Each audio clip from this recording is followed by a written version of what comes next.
আসসালামু আলাইকুম সুপ্রিয় দর্শক, আজকের পর্বে আপনাদের সবাইকে স্বাগতম। আজকে আমি আপনাদের সাথে শেয়ার করতে যাচ্ছি একটা খুবই সহজ এবং মজাদার দেশি রেসিপি, মটরশুঁটি দিয়ে গুইশা মাছের রেসিপি। মটরশুঁটি দিয়ে গুইশা মাছের এই রেসিপিটা সত্যি খুবই দারুণ। এই কম্বিনেশনটা সত্যি খুবই মজাদার। এই তরকারি দিয়ে 1 প্লেট ভাত অনায়াসে শেষ হয়ে যাবে। তো কথা না বাড়িয়ে চলুন শুরু করি।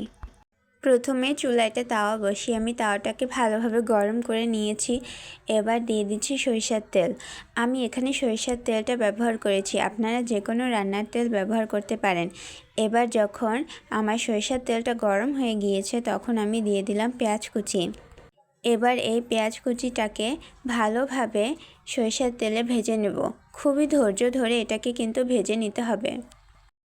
কিছুক্ষণ পেঁয়াজ কুচিটাকে ভেজে নিয়ে এবার আমি দিয়ে দিচ্ছি কাঁচামরিচ বাটা আর মশলা বাটা। এই মশলা বাটাটা হলো এলাচ, দারচিনি, লং, তেজপাতা, এগুলোকে আমি বেটে নিয়েছি, সেটাই দিয়ে দিলাম আর কি। এবার এগুলোকে কিছুক্ষণ নেড়ে চেড়ে এভাবে ভেজে নিচ্ছি। এবার দিয়ে দিচ্ছি হলুদ গুঁড়া, মরিচ গুঁড়া, স্বাদ মতো লবণ। এগুলোকেও কিছুক্ষণ নেড়ে চেড়ে ভেজে আমি এখন পানি দিয়ে দিচ্ছি। এবার এই মশলাটাকে আমি এই পানিতে ভালোভাবে কষিয়ে নিব, খুবই ধৈর্য সহকারে। এবার আমি দিয়ে দিচ্ছি মটরশুঁটি। এবার এই মটরশুঁটিগুলোকে আমি আমার এই মশলার সাথে কিছুক্ষণ এভাবে কষিয়ে নিচ্ছি। এই পর্যায়ে কিছুটা পানি দিয়ে আমি এখন ভালোভাবে আমার মটরশুঁটিগুলোকে সেদ্ধ করে নিব। এবার ঢাকনা দিয়ে ঢেকে আমি মটরশুঁটিগুলোকে দমে রেখে দিলাম। এতে করে আমার মটরশুঁটিগুলো সেদ্ধ হয়ে যাবে এবং মশলার সাথেও ভালোভাবে কষানো হয়ে যাবে। এবার ঢাকনা উঠিয়ে আমি কিছুক্ষণ নেড়ে চেড়ে দিব। দেখতেই পাচ্ছেন আমার মটরশুঁটিগুলো কিন্তু কষানো হয়ে গিয়েছে। আমি যেই পানিটুকু দিয়েছিলাম মশলায় সেটাও কিন্তু একদম টেনে গিয়েছে। এবার আমি আমার গুইশা মাছগুলো দিয়ে দিলাম। আমি আমার গুইশা মাছগুলোকে কেটে ভালোভাবে ধুয়ে নিয়েছিলাম।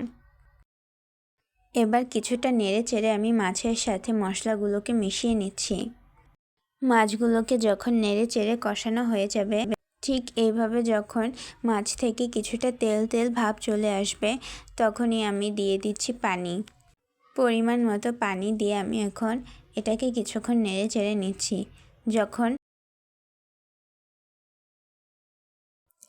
এবার আমি আমার টমেটোগুলো দিয়ে দিচ্ছি।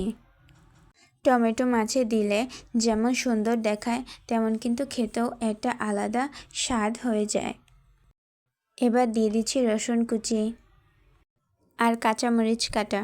আমি কাঁচামরিচগুলোকে লম্বা করে এভাবে মাঝখান থেকে কেটে নিয়েছিলাম। এখন আমার ঝোলটা ফুটে গিয়েছে। এই পর্যায়ে চুলার আঁচটাকে কমিয়ে আমি ঢাকনা দিয়ে ঢেকে দমে রেখে দিব আমার মাছটাকে। এবার ঢাকনা উঠিয়ে আমি কিছুটা নেড়ে চেড়ে দিব আমার মাছটাকে। দেখতেই পাচ্ছেন আমার মাছের ঝোলটা কিন্তু প্রায় ঘন হয়ে এসেছে। এবার কিছুক্ষণ নেড়ে আমি আবার ঢাকনা দিয়ে ঢেকে মাছটাকে দমে রেখে দিব। দেখতেই পাচ্ছেন আমার ঝোলটা কিন্তু প্রায় ঘন হয়ে এসেছে আর দেখতেও কিন্তু খুবই সুন্দর দেখাচ্ছে। রান্নার এই শেষ পর্যায়ে সেই অন্যরকম একটা ঘ্রাণ চলে এসেছে। আমি মাছের উপরে ধনিয়া পাতা কুচিও দিয়ে দিয়েছিলাম, সেটা দেখাতে ভুলে গিয়েছি। যে কোনো তরকারিতে বা মাছে ধনিয়া পাতা কুচিটা দিলে অন্যরকম একটা স্বাদ চলে আসে, খুবই মজা লাগে সেটা খেতে। এজন্যই আমি আমার প্রতিটি তরকারিতে ধনিয়া পাতা ব্যবহার করে থাকি। তো তৈরি হয়ে গেল আজকের আমার মটরশুঁটি দিয়ে এই গুইশা মাছের অসাধারণ রেসিপিটা। 1 প্লেট ভাতের সাথে এটা কিন্তু নিমিষেই শেষ হয়ে যাবে। ভিডিওটি আশা করি আপনাদের ভালো লেগেছে। ভালো থাকবেন, সুস্থ থাকবেন। আল্লাহ হাফেজ।